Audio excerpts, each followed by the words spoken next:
Hello, divine creations, divine marvels, children of God. Thank you so much for dropping by this channel. To anyone who's new, a very warm welcome. This channel is all about the actual teachings of Jesus Christ as shared by Bruno Groening. In my view, the most Christ-like, the being I've ever heard of, the greatest Christian, the person who followed the path of Christ more closely than anyone else I'm aware of. So today I'm going to talk a little bit about the force of habit. Now, Bruno Groening spoke about this, that he said human beings are under an influence, under a force, the force of habit. What I understand that to mean is that as we go without spiritual awareness, without making effort to the contrary, that we as human beings spend most of our days a little bit like robots.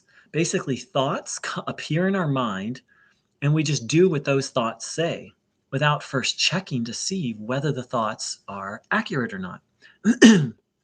Now, why am I talking about thoughts so much? Well, Bruno Groening pointed out that thoughts precede action. And you can find this out by yourself, for yourself, by observing yourself. Observe the next time you make a decision, what preceded the decision. I've done this, and what I've found time and time again is a thought appeared to me, and I said yes to that thought. Oftentimes, I don't want to say, depending on the day. On a good day, I'm very mindful of my thoughts, and I'm throughout the day I'm saying yes to certain thoughts and no to other thoughts. In essence, I'm discerning. On a not so good day, or in a less than present conscious moment, thoughts come and I just say yes to them, or thoughts come and I just say no to them without any process of discernment. And that's my understanding of what Bruno Groening meant by the force of habit. So please, the next time you're doing one thing and then you decide to do something else, take a moment and reflect. What led to that decision? A great example has to do with hunger. We're doing something, or I'll speak to myself, I'm doing something, I start to feel hunger, and then all different thoughts come like, oh, I want to do this a little longer, or, oh, I'm really hungry, I'm going to go eat now. And oftentimes it happens kind of as a reaction as opposed to a response. A response would be, we're doing something, I'm doing something, I become aware of hunger, then I become aware of a thought, oh, but I really want to keep working. Then I check in with myself. Is that thought the right thought or the not right thought? How does that thought feel on a deep level, not necessarily on a surface level? And let's say, no, I feel to keep working a little bit longer. So then I work a little longer, and then a thought comes, okay, that's enough, time to eat. And I feel that thought feels right. And then I go and eat. But let's say I didn't do that. So I'm working. I become aware of hunger. And then a thought comes like, keep working. But I don't check in. I'm just like, and then another thought comes, no, I'm hungry. And I just go with that thought. And boom, when in fact, what was more true, more in alignment, was to keep working just a little bit longer.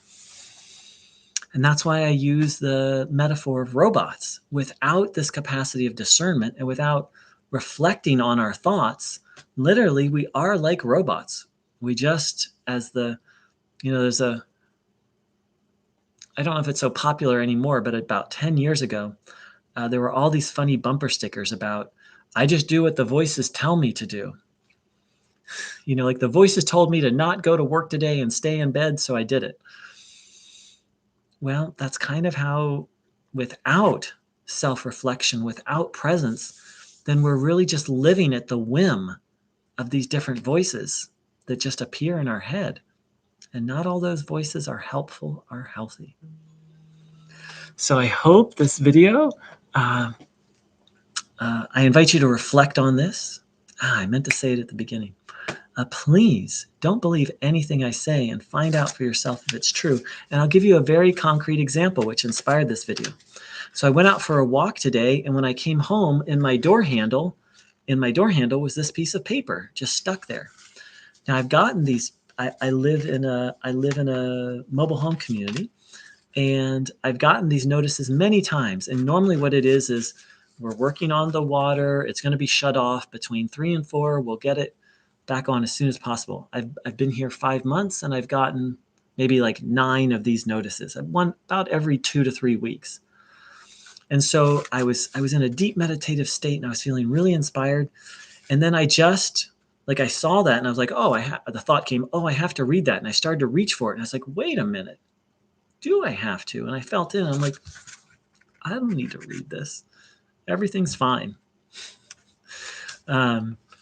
So it's a very simple example, but it really highlights thoughts just come and we just say yes to them, and then we act without just that millisecond of, wait, is that true or is that not true? So now I'm going to read it and see. What does it say?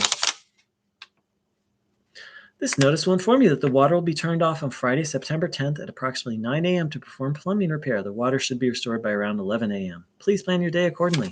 We apologize for any inconvenience. So, oops, I need to take that thought, that call. The thought came, oh, that's an important call. And that's true.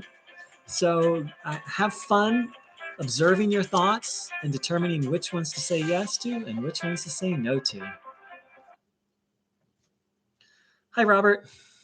Hi, Martin. How are you doing?